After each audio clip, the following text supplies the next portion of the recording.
बच्चों, आज के इस वीडियो लेक्चर में मैं लेकर आया हूँ कक्षा 10 विज्ञान के 40 महत्वपूर्ण विकल्पीय प्रश्न।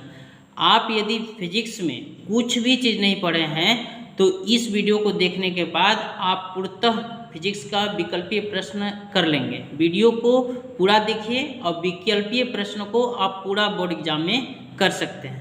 चलिए वीडियो को शुरू करते हैं। लिखा है कि भौतिक विज्ञान के महत्वपूर्ण विकल्पीय प्रश्न। इसमें क्या लिखा है, निम्नलिखित में कौन सा पदार्थ लेंस बनाने में प्रयुक्त नहीं होता है? जल, कांच, प्लास्टिक, मिट्टी। तो इसमें मिट्टी का प्रयोग नहीं होता है। मिट्टी का प्रयोग नहीं होता है क्या लेंस बनाने में। अब देखिए अगला जो प्रश्न है दूसरा, इसमें क्या कर रहा है, दूसरा प्रश्न ये कर रहा है कि एक अवतल लेंस द्वारा किसी वस्तु का बना प्रतिबिंब होता है। आभासी उल्टा व छोटा, आभासी सीधा व बड़ा, आभासी सीधा व छोटा, आभासी उल्टा व बड़ा। एक चीज़ को माइंड में रखिए कि आभासी प्रतिबिंब सदैव सीधा होता है। आभासी प्रतिबिंब सदैव क्या होता है? सीधा होता है। और वास्तविक प्रतिबिंब सदैव उल्टा होता है। आभासी का उल्टा के साथ कॉम्बिनेशन नहीं है तो ये इसी गलत हो गया। आभासी का सीधा के साथ है, ठीक है। चलिए इसको देखते हैं। आभासी सीधा व छोटा, ठीक है। आभासी के साथ उल्टा गलत है। ये दो को विकल्प तो ऑटोमेटिक गलत हो गए। अब देखिए अवतल लेंस जो होता है कि किसी वस्तु का प्रतिबिंब आभासी बनाता है, सीधा बनाता है, वस्तु से सदैव छोटा बनाता है।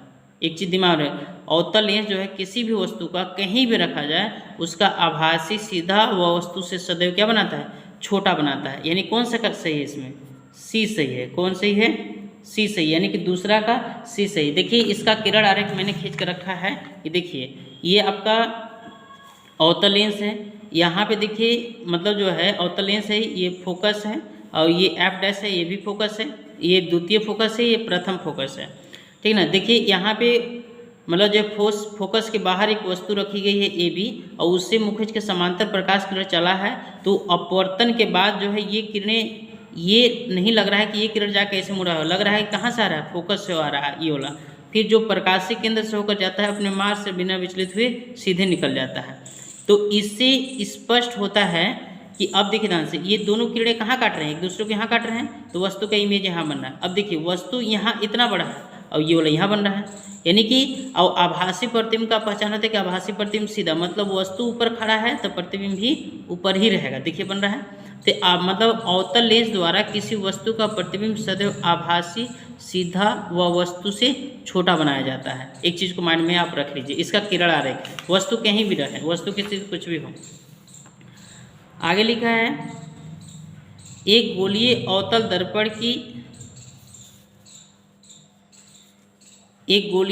दर्पण की वक्रता त्रिज्या 12 सेमी है।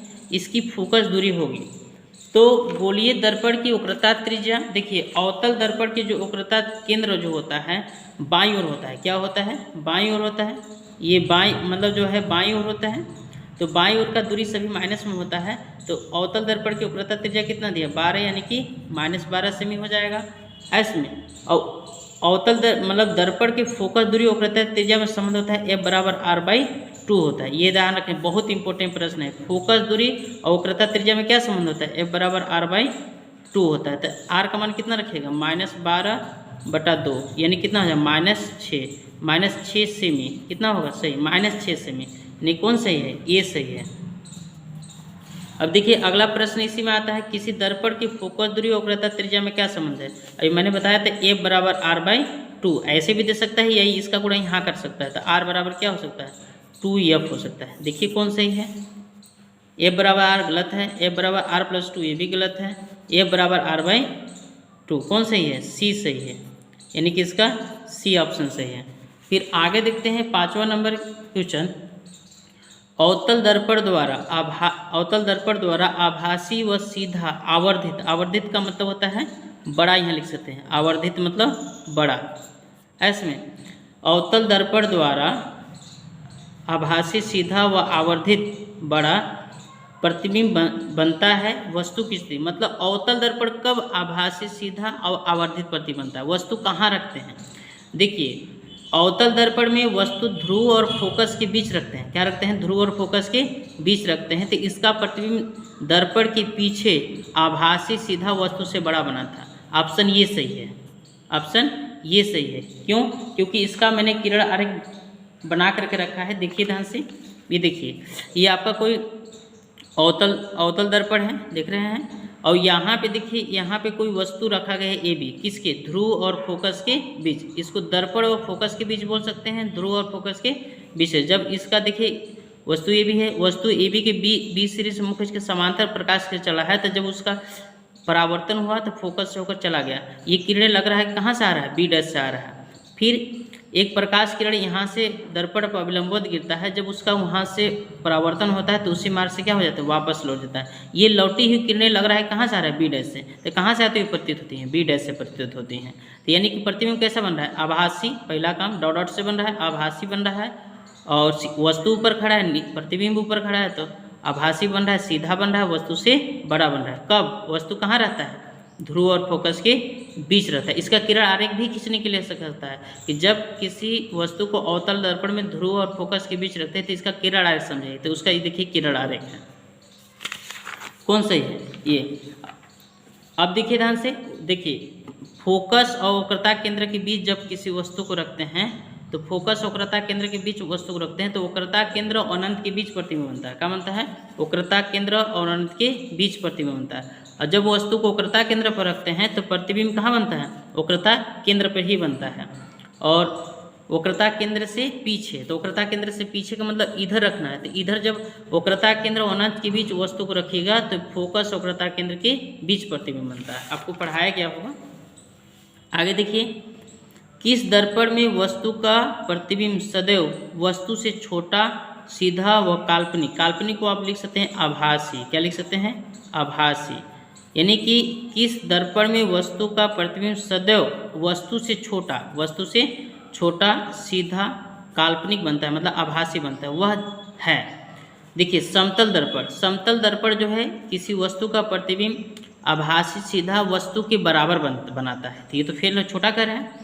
उत्तल दर्पण जो होता है वस्तु की स्थिति कहीं भी रखा जाए, वस्तु को कहीं भी रखा जाए, उसका प्रतिबिंब सदैव छोटा, सीधा और क्या बनाता है, काल्पनिक बनाता है, वस्तु कहीं भी रखा जाए। अब एक विकल्पीय प्रश्न ये पूछ सकता है कि उत्तल दर्पण द्वारा बना प्रतिबिंब जो होता है हमेशा ध्रुव और फोकस के बीच बनता है। एक चीज दिमाग में रखिए, इसमें कौन सही है, उत्तल दर्पण। क्यों, इसमें उत्तल दर्पण से है, अवतल दर्पण नहीं हो सकता है, क्योंकि अवतल दर्पण आभासी भी प्रतिबिंब बनाता है और साथ में वास्तविक भी प्रतिबिंब बनता है। एक बार अवतल दर्पण आभासी प्रतिबिंब बनाता है, क्यों, जब वस्तु को ध्रुव और फोकस के बीच रखते हैं तब, बकिया स्थिति में वास्तविक प्रतिबिंब बनाता है। निम्न में दिए गए माध्यमों में प्रकाश की चाल न्यूनतम होती है, किसमें। देखिए जो माध्यम जितना घना होता है उसमें प्रकाश की चाल उतना ही कम होता है। जैसे उदाहरण में लूँ कि अगर जैसे जहाँ बाजार होता है तो बाजार में लोग गाड़ी को कम स्पीड से चलाते हैं, क्यों, क्योंकि यहाँ पे लोगों की संख्या ज़्यादा होती है इसमें, और जहाँ पे भीड़ भाड़ नहीं होता गाड़ी तेज चलता है। तो मतलब जो है ये हीरा है ना, हीरा में कण जो है बहुत पास पास रहते हैं, तो बहुत पास पास रहते हैं, तो जहाँ बहुत पास पास लोग रहते हैं वहाँ गाड़ी धीरे चलता है, यानी कि उसकी स्पीड कम रहती है, चाल कम रहती है। ठीक उसी प्रकार हीरा का घनत्व तो बहुत ज़्यादा है, इसलिए इसमें प्रकाश की चाल क्या होती है, न्यूनतम होती है। इसमें पूछता है कि सबसे अधिक अपवर्तनांक किसका होगा, तो किसका होगा, हीरा का ही होता। अपवर्तनांक के क्षेत्र में भी हीरा का होता, इसलिए हीरा में प्रकाश की चाल क्या होती है, सबसे न्यूनतम होती है। हीरा में प्रकाश की चाल सबसे क्या होती है, न्यूनतम होती है। वायु के सापेक्ष माध्यम का अपवर्तनांक अधिकतम होता है, यानी कि जो माध्यम जितना घना होगा उसका अपवर्तनांक उतना ही ज़्यादा होगा। देखते हैं जल, हीरा, कांच, तारपीन का तेल, इसमें सबसे ज़्यादा घना कौन है, हीरा। हीरा जो माध्यम जितना घना होगा यानी घनत्व जितना ज़्यादा होगा उसमें उसका अपवर्तनांक उतना ही ज़्यादा होगा। इसमें कौन विकल्प सही है, हीरा सही है। अगला देखते हैं 9वां नंबर क्वेश्चन, किसी वस्तु का आभासी सीधा और बड़ा प्रतिबिंब प्राप्त करने के लिए वस्तु को उत्तल लेंस के सामने रखते हैं, तो यानी कि लेंस के मुख्य अक्ष पर, तो सभी वस्तु को तो मुख्य अक्ष पर रखते हैं, ये ऑप्शन का कोई औचित्य नहीं है। फोकस की दुगनी दूरी पर, तो उत्तल लेंस में आपको मैंने पढ़ाया है कि जब वस्तु को फोकस की दुगनी दूरी पर रखते हैं तो उसका भी प्रतिबिंब भी फोकस के दुगनी मतलब लेंस के दुगनी दूरी पर ही बनता है, ये तो एकदम गलत है। अनंत पर रखते हैं तो प्रतिबिंब फोकस पर बनता है, ये भी गलत है। लेंस और प्रकाशिक केंद्र और मुख्य फोकस के बीच, जब वस्तु को लेंस के प्रकाशिक केंद्र और मुख्य फोकस के बीच रखते हैं तो उसका प्रतिबिंब कहाँ बनता है? मतलब जो है आभासी, उसका प्रतिबिंब आभासी सीधा वस्तु से क्या बनता है? बड़ा बनता है। इसमें कौन सही है? डी सही है। चलिए अगला प्रश्न देखते हैं, प्रश्न संख्या 10। अगला क्या है? स्वस्थ नेत्र के लिए दूर बिंदु स्थित होता है। स्वस्थ नेत्र जब आंख में कोई दृष्टि दोष नहीं है तो स्वस्थ नेत्र का दूर बिंदु क्या होता है? अनंत होता है। स्वस्थ नेत्र का दूर बिंदु क्या होता है? अनंत होता है। और अभी आपसे पूछा स्वस्थ नेत्र का निकटतम बिंदु होता है या स्वस्थ नेत्र की स्पष्ट दृष्टि की न्यूनतम दूरी होती है, तो 25 सेमी पर। कितना? 25 सेमी पर टिक लगाते हैं।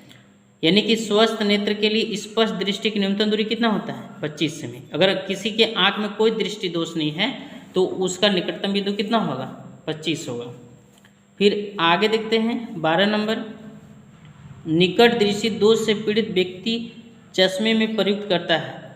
यानी कि यदि किसी व्यक्ति को निकट दृष्टि दोष है तो चश्मे में जो है अवतल लेंस प्रयोग करता है। कौन लेंस प्रयोग करता है? अवतल लेंस प्रयोग। अगर व्यक्ति को दूर दृष्टि दोष था तो चश्मे में कौन लेंस प्रयोग करता? उत्तल लेंस प्रयोग करता। कौन लेंस प्रयोग करता? उत्तल लेंस प्रयोग करता। इसमें ऑप्शन कौन सही है? जो प्रश्न पूछा है उसका ही है। हम लोग निकट दृष्टि दोष का देख रहे हैं कि निकट दृष्टि दोष से अगर कोई व्यक्ति पीड़ित है तो उसमें चश्मे में कौन लेंस लगाना होगा? अवतल लेंस। यदि उस व्यक्ति को दूर दृष्टि दोष होता तो अपने दृष्टि को सही पाने के लिए कौन लेंस प्रयोग करना पड़ता? उत्तल लेंस प्रयोग करना पड़ता। इसलिए और दर्पण होने का तो कोई चांस ही नहीं है, दर्पण के एक पार से दूसरे पर दिखाई नहीं देता है। अब देखिए दूर दृष्टि दोष के कारण प्रतिबिंब बनता है, तो दूर दृष्टि दोष के कारण प्रतिबिंब बनता है। देखिए इसका मैंने किरण आरेख खींचा है, देखिए ध्यान से, ये देखिए दूर दृष्टि दोष के कारण है। दूर दृष्टि दोष में हमें निकट की वस्तुएं स्पष्ट दिखाई नहीं देती हैं, तो जब निकट वाला हम देखते हैं तो देखिए इसका ये रेटिना के जाके पीछे मिल जाता है। और यानी कि दूर दृष्टि दोष से पीड़ित व्यक्ति का जो प्रतिबिंब बनता है वो रेटिना के पीछे बनता है। अब यही व्यक्ति अगर निकट दृष्टि दोष से पीड़ित रहता तो उसका प्रतिबिंब रेटिना से पहले ही बन जाता है। ये किरणें जो है एक दूसरे से रेटिना से पहले काटते हैं, वस्तु भी हमें स्पष्ट दिखाई नहीं देता। तो यानी कि रेटिना का कहाँ बनता है? रेटिना के पीछे। कहाँ बनता है? रेटिना के पीछे। तो इसमें छांट सकते हैं, यानी कि दूरदृष्टि दोष के कारण प्रतिबिंब बनता है रेटिना पर। जब दृष्टि सही हो तब रेटिना बनता है। रेटिना से आगे निकट दृष्टि दोष में बनता है रेटिना के पीछे। कौन सही है इसमें? सी सही है। और निकट दृष्टि दोष मतलब दूरदृष्टि दोष हो गया।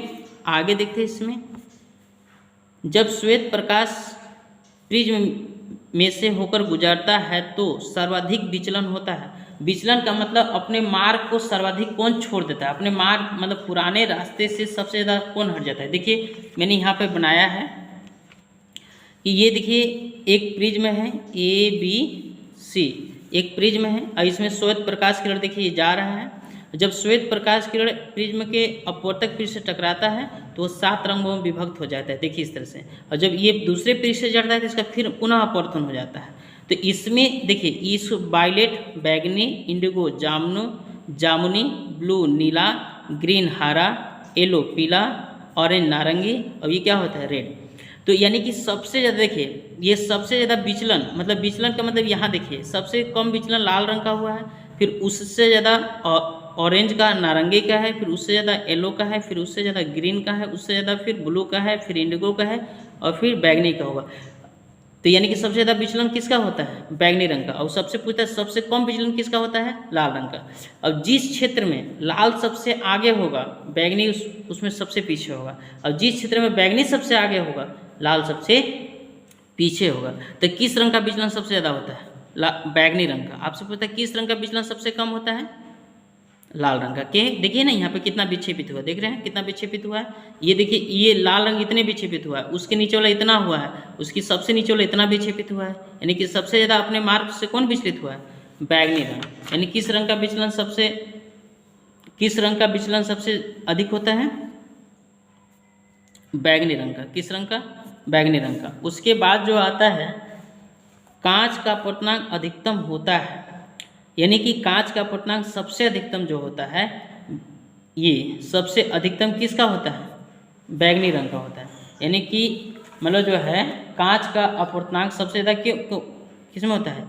बैगनी रंग। क्योंकि जिसका जितना अधिक विचलन होता है उसका अपवर्तनांक उतना ही क्या होता है? ज़्यादा। अब यही में पूछता है किस रंग का विचलन मतलब कांच का अपवर्तनांक न्यूनतम होता है, तो किस रंग के लिए? किस रंग के लिए? लाल रंग के लिए। यहाँ पे लाल रंग होता है। एक इलेक्ट्रॉन पर आवेश होता है, तो इलेक्ट्रॉन एक कैसा कण है? ऋणावेशित कण है। तो ऋणावेशित कण होने के कारण ये दोनों ऑप्शन सही हो सकते हैं, ये दोनों में सही होने का कोई चांस नहीं, क्योंकि ये भी प्लस है और ये भी क्या है? प्लस है। तो यानी कि इलेक्ट्रॉन का आवेश होता है -1.6 × 10⁻⁻19 कूलम, -1.6 × 10⁻+19 कूलम। ये ऐसे भी गलत है, ये भी दोनों गलत हो गए। तो कौन सही है? ये इलेक्ट्रॉन का आवेश याद रखिएगा कितना होता है? -1.6 × 10⁻−19 कूलम। कूलम किसका मात्रक होता है? आवेश का मात्रक। आपसे ये भी पूछ सकता है, आवेश का मात्रक होता है C फॉर कूलम। 17 नंबर, विद्युत धारा का मापन करते हैं। विद्युत धारा किससे मापन करते हैं? विद्युत जनित्र द्वारा। तो विद्युत जनित्र तो विद्युत धारा उत्पन्न करने का एक व्यवस्था है, धारा मापी द्वारा, अमीटर द्वारा, विद्युत मोटर द्वारा। तो किसके द्वारा? अमीटर द्वारा। विद्युत धारा मापी किसके द्वारा मापा जाता है? धारा अमीटर द्वारा मापा जाता है। फिर उसके बाद प्रतिरोध का मात्रक है एम्पियर, वोल्ट, कूलम, ओम। तो देखिए एम्पियर किसका मात्रक है? विद्युत धारा का मात्रक होता है। वोल्ट किसका मात्रक होता है? विभवांतर का मात्रक होता है। कूलम किसका मात्रक होता है? अभी जस्ट मैंने बताया आवेश का। तो ओम किसका मात्रक होगा? प्रतिरोध का। तो प्रतिरोध का इसमें मात्रक क्या होगा? ओम होगा। ये ऑप्शन सही होगा। किसी चालक में 2 एम्पीयर की धारा प्रवाहित हो रही है, 2 सेकेंड में चालक से गुजरने वाले आवेश की मात्रा ज्ञात कीजिए। 2 सेकेंड में चालक से गुजरने वाले आवेश की मात्रा ज्ञात कीजिए। तो यानी कि देखिए 2 सेकेंड में चालक से गुजरने वाले आवेश की मात्रा, धारा कितना दिया है? धारा दिया है 2 एम्पीयर और समय कितना दिया है? T दिया है 2 सेकेंड, 2 सेकेंड दिया है। तो हम जानते हैं विद्युत धारा का सूत्र है I बराबर Q बटा, विद्युत धारा का सूत्र जानते हैं I बराबर Q बटा T। तो ये यहाँ भाग कर यहाँ गुणा कर देगा, तो Q बराबर क्या निकल जाएगा? I T। अब देखिए I कितना है? 2, T मतलब टाइम कितना है? 2, 2 दूना कितना हो जाए? 4 कूलम। आवेश कितना होगा? 4 कूलम। यानी कि इसमें कौन ऑप्शन सही होगा? इसमें ऑप्शन सही होगा डी। अब जैसे अगला नंबर जो प्रश्न कर रहा है इसमें कि आगे नंबर जो प्रश्न कर रहा है कि प्रतिरोध R के किसी तार के टुकड़ों को 5 बराबर भागों में काटा जाता है। इन टुकड़ों को फिर 500 क्रम में संयोजित कर देते हैं। यदि संयोजन का तुल्य प्रतिरोध R' हो तो R बटा R' का अनुपात यह हो।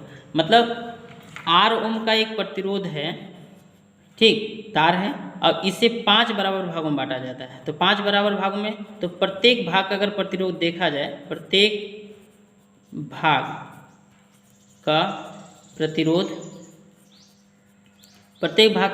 देखा जाए तो 5 बराबर होता है R बटा कितना हो जाएगा? 5। अब इसको समांतर क्रम में, 500 मतलब समांतर क्रम, तो समांतर क्रम का सूत्र क्या होता है? R डैश मान लेते हैं। समांतर क्रम का सूत्र होता है 1 बटा R1 प्लस 1 बटा R2 प्लस 1 बटा R3 प्लस 1 बटा R4 प्लस 1 बटा R5। अब देखिए यहाँ पे कितना हो जाएगा? 1 बटा R5 प्लस 1 बटा R5, क्योंकि ये सब बराबर होगा ना, सब 5 बराबर भागों में बांटा था। R1 R2 R3 R4 R5 क्या होगा? बराबर होगा। तो 1 बटा R5, 1 बटा R5, 1 बटा R5। ये सब 5 जो है कहाँ चल जाएंगे, सबसे ऊपर, तो क्या हो जाएगा 5/r plus 5/r plus 5/r plus 5/r plus 5/r बराबर हो गया, कितना हो जाएगा 25 बटा कितना हो जाएगा r। फिर कह रहा है कि मतलब फिर ये 1/r' का मान निकला है, तो r का मान निकलेगा तो पलट दीजिए, 1/r' का मान पलट दीजिए, 1/r' है तो r' का मान निकलेगा कितना आ जाएगा, इधर भी पलटेंगे ना, r/25 कितना हो जाएगा r/25 हो जाएगा। अब क्या पूछा हमसे, r/r', तो r/r', तो r/r', तो r कितना है, r ही है, r' कितना है r/25, ये 25 सबसे ऊपर चल जाएगा, अब r से r कट जाएगा तो कितना हो जाएगा 25, कितना सही होगा 25 होगा, यानी कि इसमें ऑप्शन कौन सही होगा, यानी कि ऑप्शन कौन सही होगा, डी सही होगा, कौन सही होगा, डी सही होगा। चलिए अगला देखते हैं, अगला यहाँ पे ये देखते हैं, लिखा है कि निम्नलिखित में से कौन सा पद विद्युत परिपथ में विद्युत शक्ति को निरूपित नहीं करता है। तो विद्युत शक्ति का जो फार्मूला होता है, विद्युत शक्ति का फार्मूला, उसको हम लोग देखते हैं। विद्युत शक्ति का फार्मूला क्या होता है, विद्युत शक्ति का फार्मूला देखिए, P बराबर होता है W/T, P बराबर क्या होता है W/T, और इसका W का मान रखते हैं तो VI निकलता है, I² R निकलता है S में, और V²/R निकलता है। ये देखिए ये किसका सूत्र है, और यानी कि ये विद्युत शक्ति का सूत्र है। ये देखिए इसमें मिलाइए, क्या लिखा है I² R, तो I² R तो होता है, फिर IR² क्या है IR², इसमें कहीं है, इसमें नहीं है, यानी कौन, ये नहीं होता है ना, विद्युत शक्ति का सूत्र ये नहीं होता, ये भी होता है। देखिए P बराबर VI और V²/R, यानी कौन इसमें है, ये नहीं होता है ना। 1 किलोवाट घंटा में जूल की संख्या होती है, 1 किलोवाट घंटा, 1 किलोवाट घंटा में जूल की संख्या होती है, 1 किलोवाट घंटा में जूल की संख्या होती है 1 किलोवाट, तो 1 किलोवाट में कितना वाट होता है 1000 वाट, मतलब 10,000 देते हैं, घंटा का मतलब 1 घंटा, तो 1 घंटा में ये हो गया वाट हो गया, 1 घंटा में कितना, 1 घंटा में किलोवाट, 1 किलोवाट, 1 किलोवाट में कितना 1000 वाट हो गया। 1 घंटा, घंटा का मतलब 1 घंटा, 1 घंटा में कितना सेकंड होता है 3600 सेकंड। अब देखिए 3600 सेकंड, अब यहाँ पे 2 जीरो यहाँ 3 जीरो यहाँ, कितना हो जाएगा 36 गुणे 10⁻³ कितना हो जाएगा 5, और मतलब P बराबर क्या होता है W/T होता है, तो इसका मतलब जूल प्रति क्या लिख सकते हैं सेकंड लिख सकते हैं, क्या लिख सकते हैं जूल प्रति सेकंड, तो ये जूल प्रति सेकंड, और ये ऑलरेडी सेकंड एक था, तो सेकंड क्या हो जाएगा कट जाएगा, तो कितना हो 36 गुणे 10⁻5 जूल, मतलब 36 गुणे 10⁻5 जूल। इसको अगर दशमलव इधर खिसका देंगे तो एक 10 के पावर बढ़ जाएगा, तो ये भी दे सकता है 3.6 गुणे 10⁻6 जूल।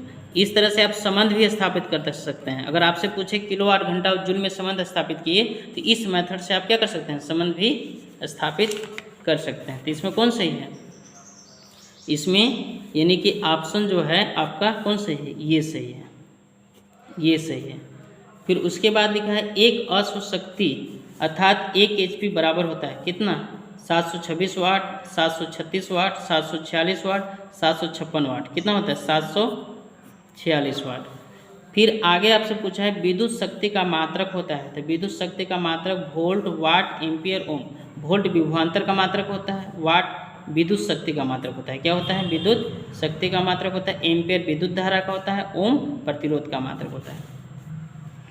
विद्युत ऊर्जा की इकाई होती है, विद्युत ऊर्जा का मात्रक वाट, वाट तो सामर्थ्य या शक्ति का मात्रक होता है, किलोवाट भी सामर्थ्य या शक्ति का बड़ा मात्रक है, किलोवाट प्रति घंटा, यानी कि ये किसी का मात्रक नहीं होता है, किलोवाट घंटा, किलोवाट घंटा। अभी तुरंत आप जो है किलोवाट घंटा और जूल में संबंध आपने देखा था, यहाँ देखिए किलोवाट घंटा और जूल में संबंध, जूल किसका मात्रक होता है ऊर्जा का मात्रक होता है या कार्य का मात्रक होता है, यानी इसमें कौन सही होगा किलो मतलब जो है किलोवाट घंटा।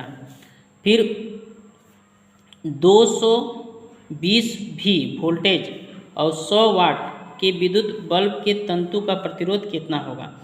आपका इससे एक प्रश्न आ सकता है कि मतलब जो है 220 भी मतलब वोल्ट और 100 वाट से आप क्या समझते हैं।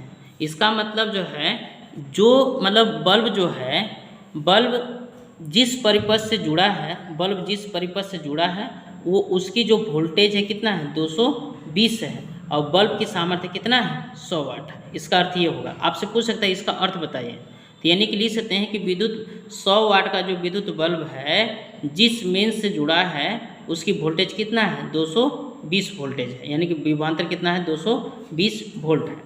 तो अब यानी कि इस सूत्र पर लगा सकते हैं। देखिए इस सूत्र पर लगेगा, P कितना दिया है,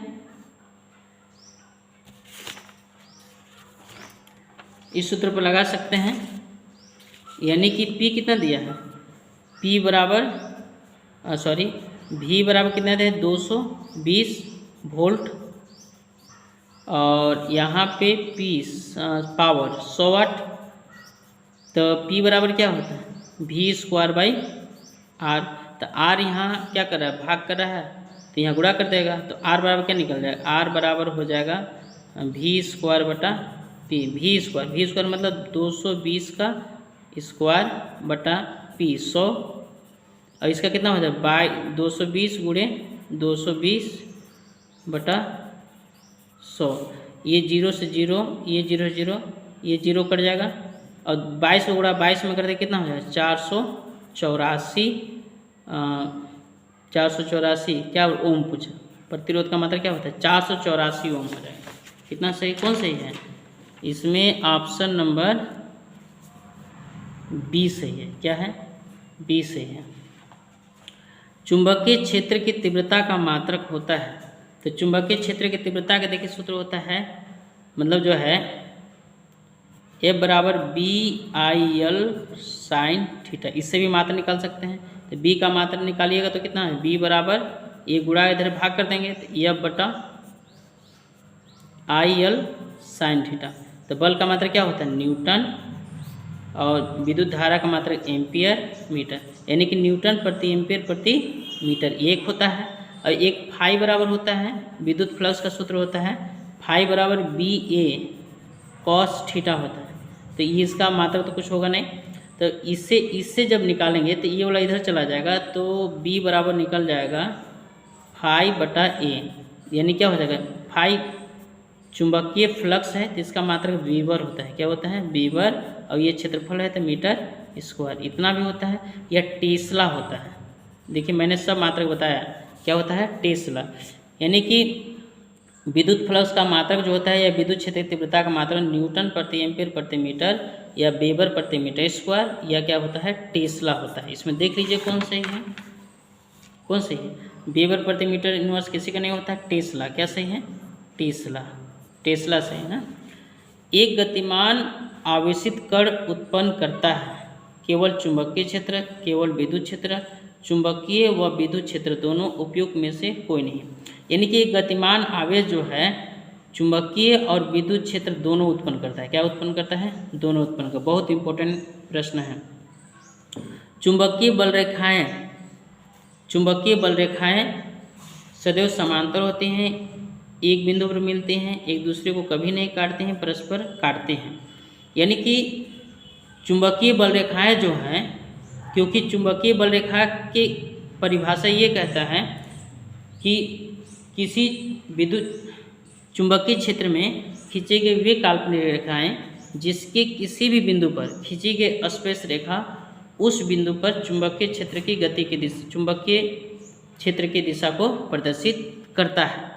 तो यानी कि दो समांतर होने का तो कोई चांस नहीं है, इसमें एक बिंदु मिलने का भी कोई चांस नहीं, क्योंकि उस बिंदु पर जहाँ पे चुंबकीय बल रेखाएं एक दूसरे को काटेंगे, जैसे इस तरह से काट देंगे तो यहाँ पे दो स्पर्श रेखाएं खींच जाएंगे, एक इधर से या एक इधर से, और यहाँ पे चुंबकीय क्षेत्र की दो दिशाएं प्रदर्शित होंगी। और एक बिंदु पर चुंबकीय क्षेत्र की दो दिशा संभव नहीं है। यानी कि ये सही होगा कि एक दूसरे को कभी नहीं काटती हैं, यानी कि दो चुंबकीय बल रेखाएं एक दूसरे को कभी नहीं काटती, में सी सही है। अगला मतलब जो है यदि फाई चुंबकीय फ्लक्स, बी चुंबकीय क्षेत्र की तीव्रता और ये अनुप्रस्थ परिच्छेद का क्षेत्रफल हो तो इनके बीच संबंध होगा। तो अभी मैंने बताया था इसको, फाई को क्या कहते हैं, चुंबकीय फ्लक्स, अभी तुरंत मैंने बताया था। अभी देखिए यहाँ पे फाई बराबर, देखिए यानी कि बल रेखाएं पृष्ठ के लंबवत गुजर रहे हैं तो यहाँ पे थीटा का मान 0 हो जाएगा। कितना हो जाएगा, थीटा का मान 0। इस तरह से देखिए यहाँ पे कागज है, इसके नीचे से बल रेखाएं गुजरेंगे तो क्षेत्रफल सदिश का भी दिशा ऊपर और चुंबकीय क्षेत्र की दिशा भी ऊपर, तो इनके बीच का कोण कितना हो जाएगा, 0 हो जाएगा। कब, जब बल रेखाएं पृष्ठ के लंबवत गुजरेंगे तब। यहाँ पे जब इसका मान 0 हो जाएगा तब क्या हो जाएगा, फाई मतलब जो है फाई बराबर क्या हो जाएगा, बी ए, और यानी कि इसमें क्या दिया है, बी बराबर, तो ये वाला ये निकालिएगा तो बी बराबर क्या निकल जाएगा, बी बराबर फाई बटा ए। कौन सही है, फाई बटा ए, यानी कि ये सही है। विद्युत धारा उत्पन्न करने वाली युक्ति को कहते हैं, विद्युत धारा उत्पन्न करने वाली युक्ति को कहते हैं जनित्र। क्या, जनित्र। विद्युत धारा उत्पन्न करने वाली युक्ति को क्या कहते हैं, विद्युत जनित्र अर्थात जनित्र। गैल्वेनोमीटर जो है विद्युत धारा मापने का एक व्यवस्था है, सिस्टम है, और मीटर भी विद्युत धारा मापने का एक सिस्टम है। और विद्युत मोटर एक ऐसा सिस्टम है जो विद्युत ऊर्जा किस ऊर्जा में बदलता है, यांत्रिक ऊर्जा में बदलता है। ये भी विकल्पीय प्रश्न इंपॉर्टेंट है, विद्युत मोटर किस ऊर्जा को किस ऊर्जा में बदलता है। तो विद्युत मोटर जो है विद्युत ऊर्जा को यांत्रिक ऊर्जा में बदलता है। कौन ऊर्जा में, विद्युत ऊर्जा को यांत्रिक ऊर्जा में। चलिए अगला देखते हैं प्रश्न।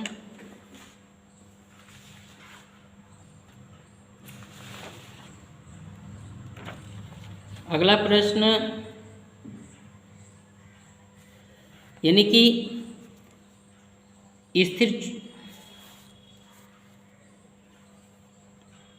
स्थिर चुंबकीय क्षेत्र में ध्रुवों के बीच किसी धारावाही चालक पर लगने वाला बल की दिशा ज्ञात करने के लिए उपयुक्त नियम कौन है। यानी कि इसका जो सही विकल्प होगा मैक्सवेल का पेच नियम, फ्लेमिंग के बाएं हाथ का नियम, फ्लेमिंग के दाएं हाथ का नियम, ओम का नियम। यानी कि इसमें जो होगा फ्लेमिंग के दाएं हाथ के नियम से हम लोग किसी चालक पर लगने वाली बल की दिशा को क्या करते हैं, ज्ञात करते हैं। अब देखिए यांत्रिक ऊर्जा को विद्युत ऊर्जा में बदलने वाला यंत्र है, तुरंत मैंने बताया था,